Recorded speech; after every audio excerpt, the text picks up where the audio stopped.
Fitting the socketless socket is simple. We're simply going to micro adjust the span of the cross connectors, Loctite the components, and deliver it to the end user. The way that we fit this socket is we took Jordan's conventional socket, we cloned the shape of it, we made our lamination, our autoclave lamination with our own trim lines on it. We actually extended the socket length about 1/2 inch so that the distal end of the socket, the air hammock, could sit as a conforming hammock distally, so there's no rigid structure to hit. And then we assembled the rest of the socketless socket components to match the limb size and shape of his limb. So let's go ahead and try this on. While I was putting this on, the way that we determine the socketless socket component configuration is we plug the limb dimensions or the socket dimensions into our SocketSoft fitting software, and then that software calculates out how to assemble our subcomponents, our erector set or Lego set for prosthetics, how to assemble those in a way to match the user's limb. So what we pull out of the box to deliver to the end practitioner and pull out of the box is about 80 to 90% complete right from the get-go. Now, it's the first time I tried the socket on, so we're probably going to make a few micro adjustments on the fit of the socket. Just initially, how's it feel? Any points that we need to address? It feels great. It's a nice uniform fit. I don't have any specific pressure points. The one area for me that I always like is control throughout my residual limb, just so it will eliminate as much pogoing or sort of volume fluctuations as possible. Okay.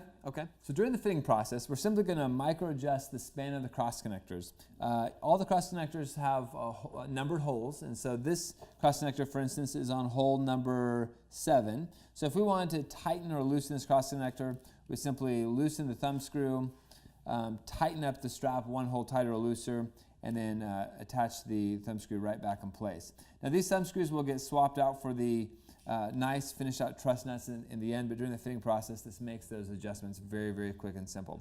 These posterior struts, I want these to kind of run along the posterior corners of the leg. The brim level should be really right at the same level as the mid-patellar tendon with the socket in about 5 degrees of flexion. So if we drew a line between the mid-patellar tendon and this attachment point right here, we'd find that those would be roughly parallel to each other, straight across. Which the fit really looks good. I want to make sure that the distal end of the air hammock is supporting the end of the limb very effectively. We don't want it gapping or we don't want to short socket them, but we can modularly adjust the length of the socket in real time simply by adjusting the air hammock pedal up or down, the air hammock receptacle up or down on the air hammock pedals. We can adjust the tightness of the posterior panel simply by adjusting the Velcro strap at the top and the BOA dial distally. The socket really looks to be fitting really nicely. There's not really any changes I'd like to see to this. Jordan, let you have a seat and feel how the hamstrings are there on the back. Are they feel any impinging, or are they resting right between those pads? No, it feels as they're resting right between the pads, which is nice.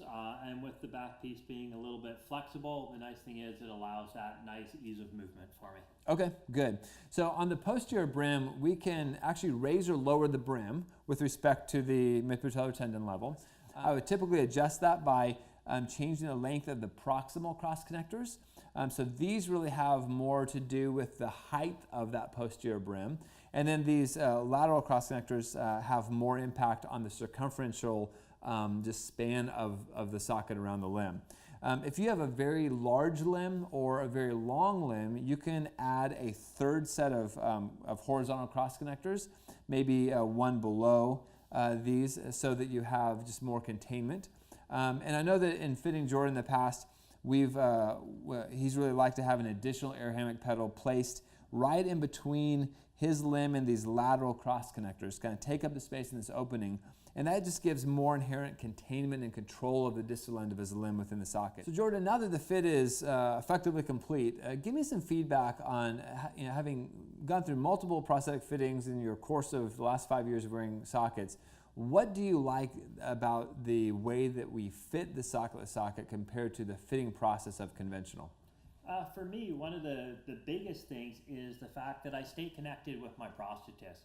So during past fittings, you would remove the socket, the prosthetist would disappear, he would come back, he would let you know that there's some changes happen, you would try, and this potentially in some cases will take multiple visits back and forth out of the examination room.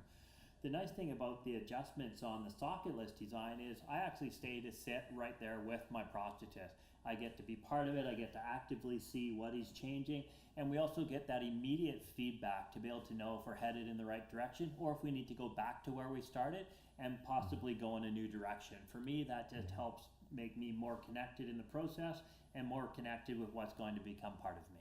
Okay, so there's not really a whole lot else I'd like to change on this. At this point, I think we'd be ready to Loctite, swap the thumb screws out for a Loctite, the male end of the truss nuts. We can swap the multi-oil cross connectors for a smooth version, and then deliver the socket. So it's a really pretty fast process.